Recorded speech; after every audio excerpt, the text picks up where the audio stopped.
Hello and welcome to this Norsepower hosted webinar, Scaling and Accelerating Progress, Combining Wind Propulsion and Other Technologies with Voyage Optimization. I'm delighted to be joined today by Thomas Risky, who many of you may know, the CEO of Norsepower. Fredrik Pind. Fredrik is Managing Director, Njord of Maersk Tankers. And about to join us, I'm confident to say, is Pekka Pakkanen. Pekka is the Executive Vice President of Napa's Ship Solutions. And I know he was with us a moment ago. We're hoping he'll be back very soon. But what the format today will be some guided questions around combining technologies, voyage optimization, and some other areas.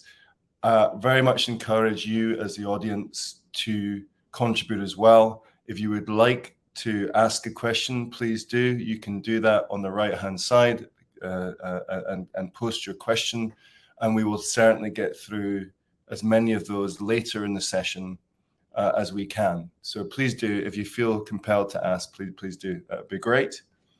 I notice some of the reports from MEPC last week. It was an important week, and Tristan Smith from UCL, that many people will know, remarking that the momentum is building for a significant strengthening of ambition at IMO. I think many thought there may be a statement around moving to net zero by 2050, but it does now seem very likely. And I think what's incredible about that is the leap, if you like, in the last, 4 years, since we had the 50% target for 2050 to what appears to be, hopefully next year, a net zero target. So a sort of doubling of ambition. And Thomas, to me, this only heightens, if anything, the necessity for ship owners and operators to look at how they invest not only in new fuels, which I know we hear a lot about, but in wind propulsion and other clean technologies. And so, getting to 50% by 2050, now probably getting to 100%, only heightens that need. What are you seeing? Are you seeing that kind of urgency based on what's going on politically elsewhere emerge in the industry itself? I actually see that that's definitely coming.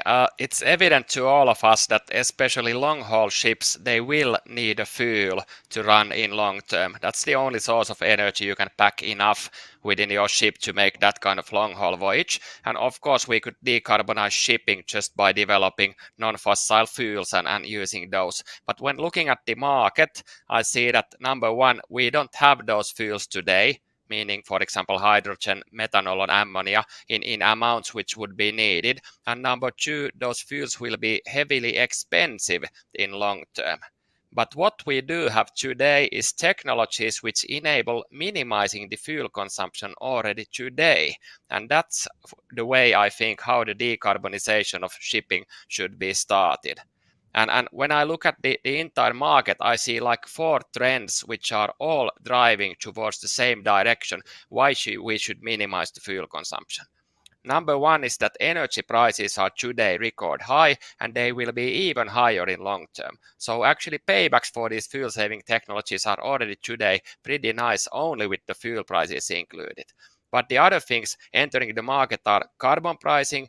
It seems like that will be started in the European Union within a few years. That will, of course, increase the effect of saving in the fuel cost. You will also gain on the carbon reductions. Then number 3, it's compliance. IMO regulation is entering into force, EEDI, EEXI and CII. Ship owners need to comply with that. They need to do something. That's also supporting investments in new technologies. And driver number 4, which is already becoming very important, it's ESG. Companies want to show that they are sustainable. They want to enter the game, make sustainability investments and show that to the market. I think all these together, they make the case for wind propulsion and other emissions reduction technologies already today. Thanks for that, Thomas. And there's a lot to unpack there. And Pekka, welcome. From just taking a sort of wind propulsion market perspective for a moment, I'm not just looking at Norsepower. Are you seeing the kind of take up, Thomas, that you feel should be there, given what you've just described, those four big drivers? I see that's coming. We have today record high order backlog at Norsepower. It seems like it's accelerating throughout the entire year. So I really see that the proven references have taken us to the status today that there is starting to be demand for technology, and maturity of all wind propulsion technologies is increasing at a high rate. So I think we are there, and now the market is starting to grow very fast. Thank you. And Frederick, I'd like to bring you in, please. I mean, Thomas obviously went through four trends I don't think anyone could argue with there, what we're seeing. From a ship owner's perspective at Maersk Tankers, are those four drivers what's sort of keeping you awake at night and what's shaping your strategy? I think more so from a decarbonisation perspective. I think I wanted to start it somewhere differently, where I basically fully agree that there's a real urgent need now, and it's really comforting to see that regulations are starting also to materialize and be more concrete. If we pick up from where Thomas left off, then we see actually that the projections say that in order to get to zero, it will be through a very healthy mix between new fuels and technology. And it will take time before we know exactly what are the right fuels and how we get the infrastructure ready, right? So the whole point is that we need to figure out what can we do currently with the technologies at hand, and how do we bring the technologies into play as an enabler for the long-term path to zero as well. And I definitely see from the number of ship owners that we've been in dialogue with through Njord, where we help them assess what are the right technology packages to go for both now and in the future, that since we started and where we are now, we've interacted with more than 60, 70 different both owners and charters, and the tone has definitely changed. There's more push, there's a higher need for the demand. Njord went to market early days this year, and we have more than doubled the number of owners that we talk to and we do business with. So it's definitely picking up from our perspective, which is very comforting, because it's a must have development that we'll see now. Thank you for that. And Pekka, bringing you in, one of today's key themes is combining technologies, and I know that's something, from a Napa perspective that you work a lot with, sort of understanding from a measurement and reporting and verification perspective how technologies interact together. And on that point, do you see a trend towards some ship owners and operators looking to invest in multiple technologies, possibly when they're going into dry dock on the retrofit side, but also at the new build phase as well? Well, definitely, like the traditional technologies, scrubbers are installed more and more, and then mostly for the money saving part. But then on the decarbonization front, we see a massive increase in taking into use voyage optimization solutions in new projects, aiming to increase operational efficiency, or in general to increase awareness of where the CO2 is emitted. And then naturally we collaborate with Norsepower, we see uptake in their solutions, and we also see interest from our customers and their customers on combining weather routing technology that actually considers those rotor sails properly while doing the routing.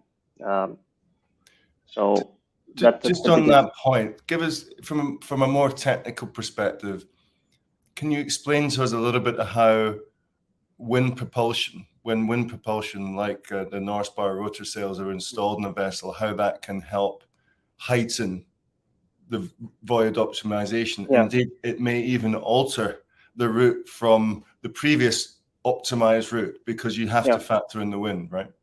Yes, we definitely do. And while doing weather routing, of course, nowadays the solutions already factor in the wind.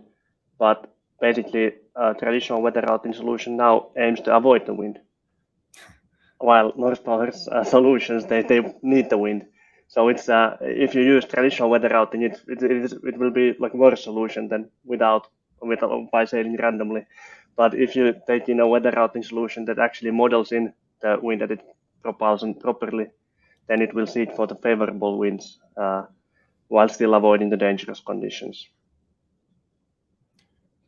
That makes sense to me, just about. And Thomas, from your perspective, how important is it from a Norsepower perspective to recognize that you need to work with other technologies, including voyage optimization, of course?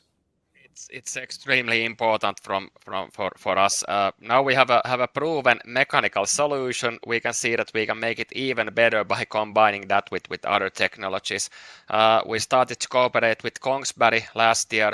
The aim is to deliver new build ships so that they have delivered optimized propellers and other devices from their technology set to the ship. Now we cooperate with Napa regarding these voyage optimization solutions, and all of these combined together can make the ship perform a much lot better than traditionally. What comes to that voyage optimization, we have run several simulations with Napa, especially on long haul routes, and we have first pilots starting soon on those routes, and it looks very promising. Of course, you need to have somewhat impressive rotor sail fitting on board, meaning that should not just one sail, a few sails. But if you have that, and let's say that you have in average 15% savings you can reach with the rotor sails alone. If you combine those with Napa software, and if you have a long enough route so that there are really chances to catch the better wind, you can make that performance a lot better. In typical cases, I would say that we can add 1/3 on top of the savings in minimum. That means that 15% becomes 20 in average. Pekka, how do you see that? Do you agree with these conclusions based on the simulations? Yeah, I agree with that conclusion roughly, and I just took a look at the few example voyages that we have simulated on comprehensively, and like from Brazil to China with a large bulk carrier with a few rotors. It was exactly this, so from 10% to 15%. And naturally, if the vessel is on a route where you cannot adjust the route, then less benefits. But on long haul voyages from Brazil to China, and another example voyage was on the Pacific, the added savings are roughly 1/3 more. Thank you, Pekka. And to me, having been around this space for a while, that the fact that there is still a latent efficiency of around 20% here in combining these two technologies alone for ocean going, long route ocean going vessels, I find extraordinary, Fredrik, frankly. And from what you're seeing, why are we not seeing everyone utilize this? We're about, as Thomas mentioned at the top of the hour, to see some sort of carbon pricing come in, whether it's ETS through the EU, whether IMO get their act together with some sort of levy. We're seeing, methanol come in with its much lower energy and density at probably $2,000 plus per ton. Has there ever been any more reason to invest in technology that would save 15-20%? No, exactly. And that goes back to the initial point that we also really see a pickup in interest, right? But I think that there are a number of potential barrier that holds back the market or owners of really going all the way through here. One can be a lack of knowledge in terms of what actually exists out there today and how it can be applied. Now we've talked about wind sails and we've talked about voyage optimization. In Njord, we screen the vessels we work with for more than 20 different energy saving devices or mechanisms that you can apply in combination with each other. And this is where you will really see the savings ramp up. But it's very few owners, at least when we talk to them today, who have worked with that range of technologies. They typically mention 2 or 3 different technologies that they have really gotten into or utilized. But it's the interesting space around moving into saying, okay, if I widen the scope, if I start combining these to a large scale, how would they then work together? But that's something that has not really been applied to a magnitude. I think in the industry today, very few owners have been allowed to play with technologies like that to really figure out what complements what and ensuring that we don't just add all the savings on top of each other and say this is the full expectation we will see, but how will we ensure that the adjusted consumption is continuously moved according to the technologies you put on. But that's exactly what we do, and that's exactly what we see an increasing interest in.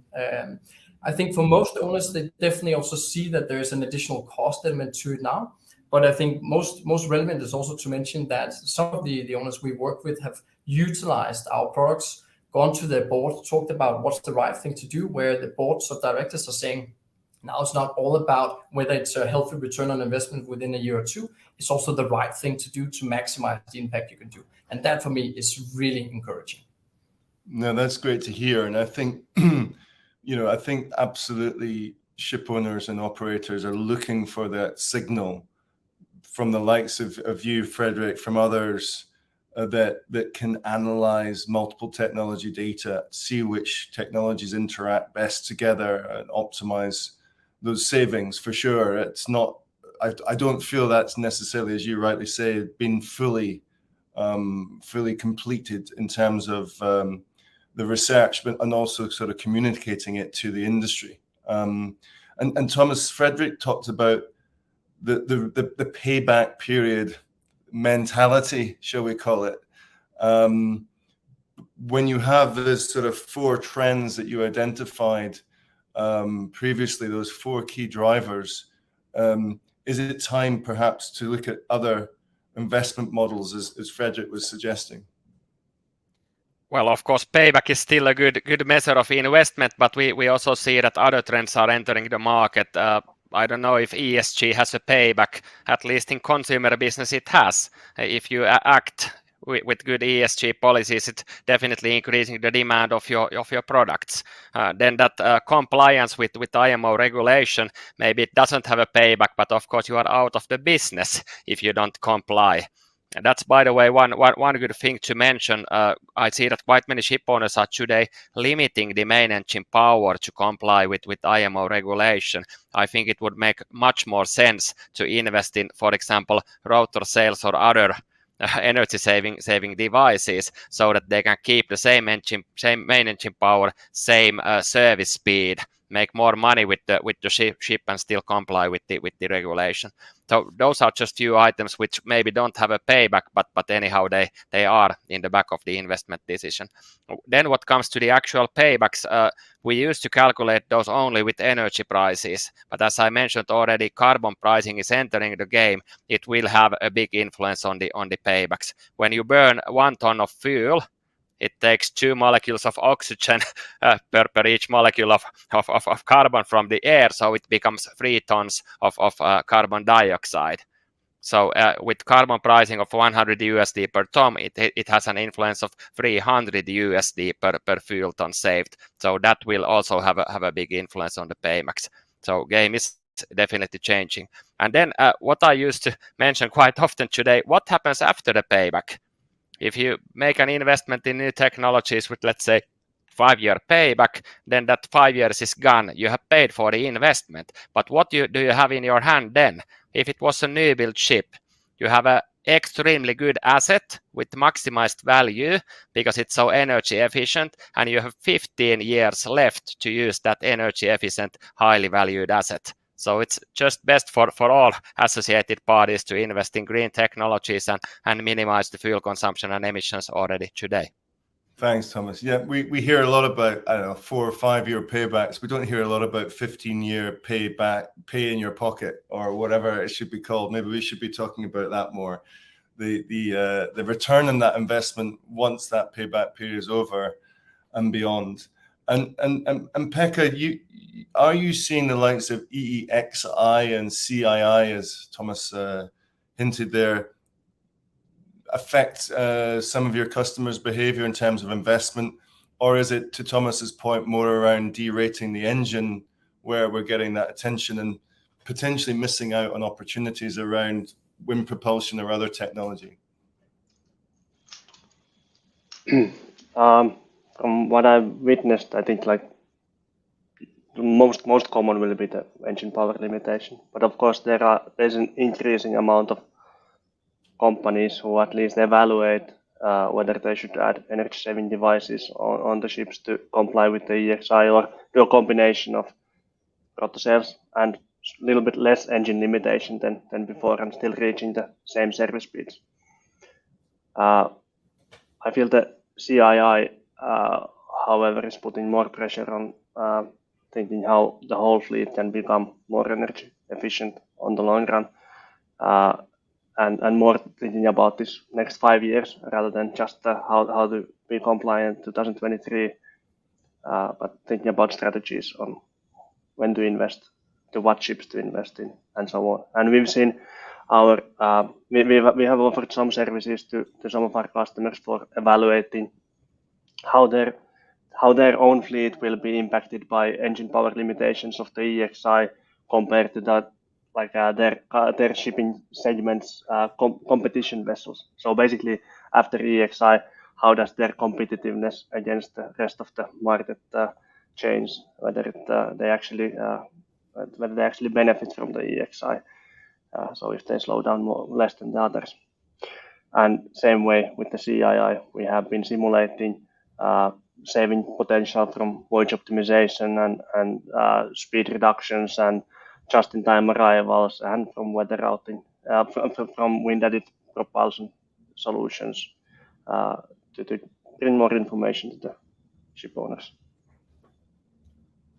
And Pekka, just finally, going back to some of the calculations you're doing about perhaps more unpredictable route patterns because of your factoring in the wind technology, how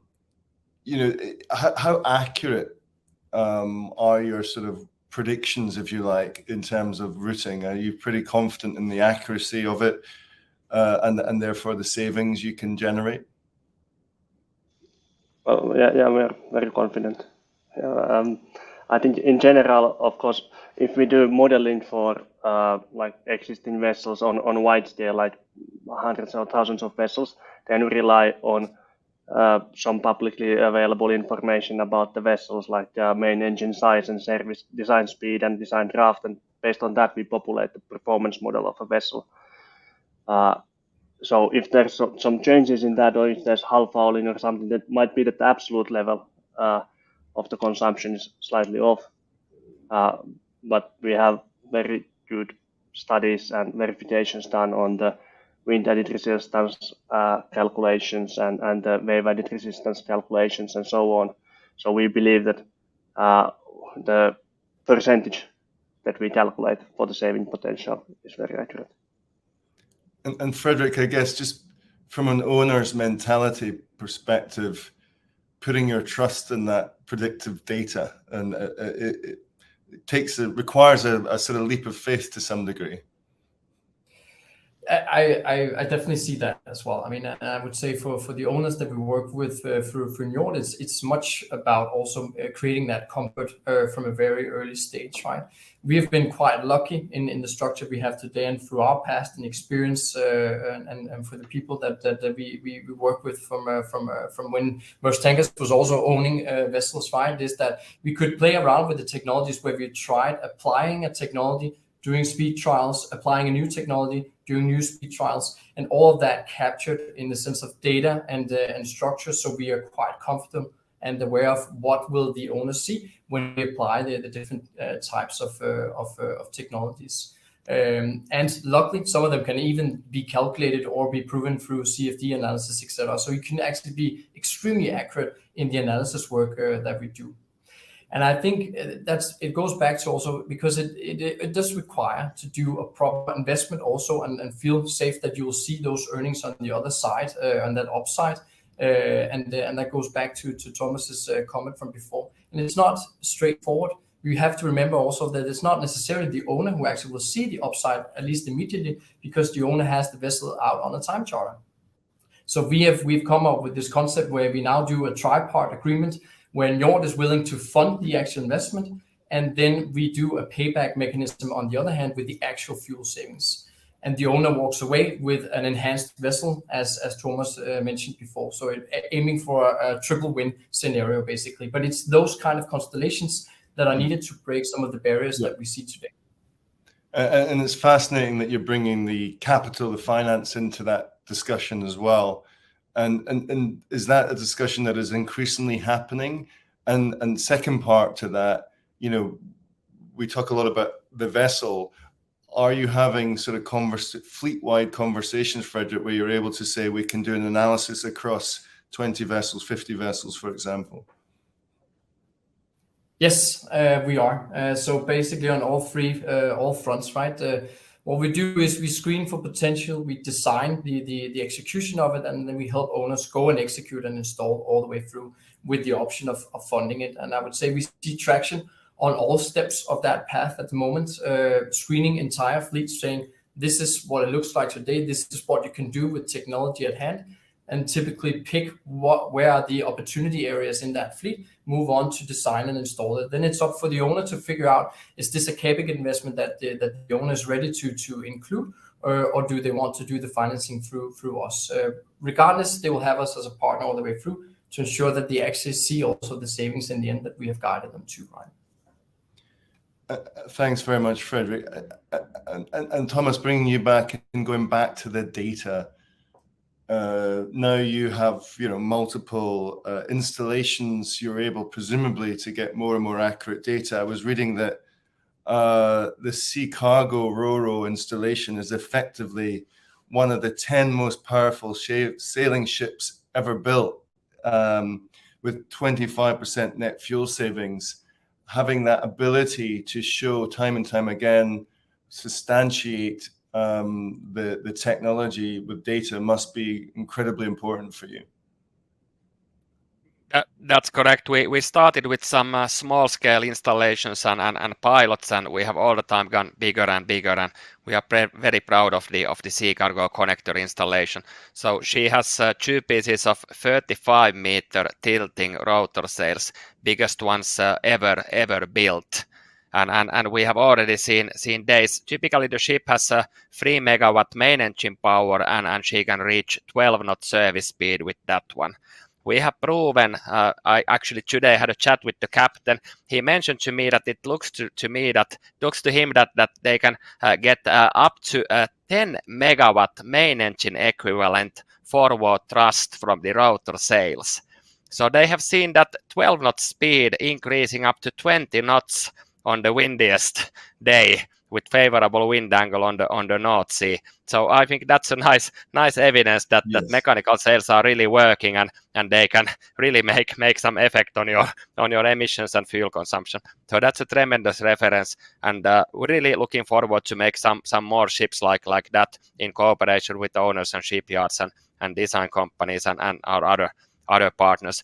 One more rotor sail added of that size, and that will be the most powerful sailing ship ever built on this planet.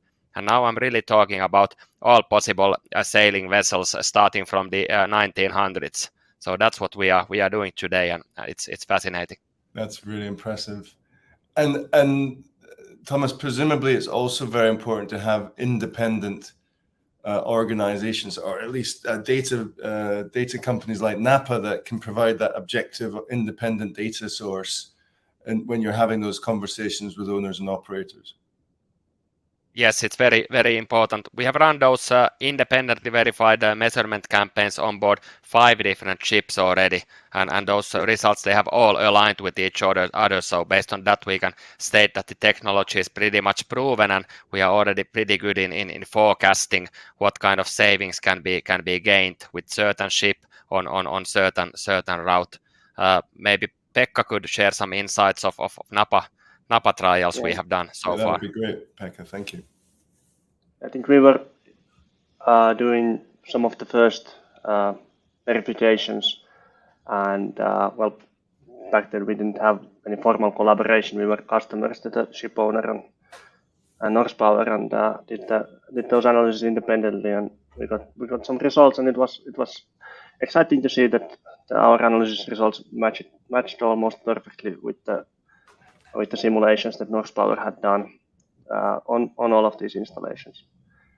So that also gives me much more confidence in taking the rotor benefit model on our ship performance model and simulating that on various different routes. and confidence that those results are also correct. So there's no exaggeration of the thrust generated by the rotor in our studies. Thanks, Pekka. And just a reminder to our audience that we'd love to hear from you. If you have some questions, please post them on the right-hand column, and we'll turn to those in a few minutes. I just wanted to go back, Thomas, if I may, to that payback piece. And as part of these sort of new conversations you're having, do you find that the drivers are changing? You talked about those 4 drivers earlier. I think perhaps in the early days it was fundamentally around, dollars and cents. But do you find those conversations turning from, what's the payback to more strategic, longer-term thinking? I see that there's a change. Of course, it's still the monetary payback. Today, it's a combination of fuel price and discounted future carbon price, which is driving the game. But we can really see that those ESG drivers and compliance drivers, they are added on top of that. So let's say that if a ship owner is able to accept 4-year payback, and if he has a direct 5 to 6 year payback based on these monetary measures, and then he can see those compliances, ESG assets added on top of that, he can perhaps approve the investment. So that's how it goes. It doesn't change it entirely so that 20-year paybacks would be acceptable, but it definitely lengthens the acceptable range of payback periods. And Frederick, I guess similar question to you. You see a lot of these organizations. You probably have a good flavor for what sort of trends that we're seeing in the industry. What's your take on the thought process going into these investment decisions and how it might be changing? No, but there's no doubt that what we've seen initially was that it was almost technology by technology. Is it a proper return or not? What are my sales strategy for this vessel? Will I see that value generated if I go up in energy saving devices? Will I see the asset value increase as well? But there's no doubt also that we see the ESG agenda coming more and more into force. That is about doing what can be done instead of cherry picking on the different elements in the different technologies that you can do. But I think what is even more interesting is that obviously you would look at the total payback time, but it's actually when you start combining the different technologies with, let's say, a potential rotor sail where the payback time could be in several years versus some of the technologies where the payback time is less than a year. And when you arrive at an average payback time, which is much more attractive, that's again one of the very good reasons of looking at it more broadly and not looking at technology by technology, but see the combined effect and the combined payback time. Then you reach a higher effect, you reach a more appetite-wise or a more attractive payback time, and then suddenly it's easier to get sign-off and get moving line. That's really interesting. And presumably, whilst the payback may be slightly longer for larger investment technologies like the rotor sails, of course, the savings are more substantial as well. So that's another factor, particularly if we're seeing regulation move as it may well do, over the next year or so. If we do see that net zero target change, the need to get those more sizable savings are clearly going to be more important. Got a few questions coming through now. Pekka, you're very popular. The question is, it seems there's a trade-off between added resistance due to sea states and the benefit from wind thrust. For Napa, and I think this might be one for you as well, Thomas, do you find it needed to differentiate between these two data sets, so sort of sea state versus wind, when you're modeling? Yes, that's correctly understood. There is a trade-off.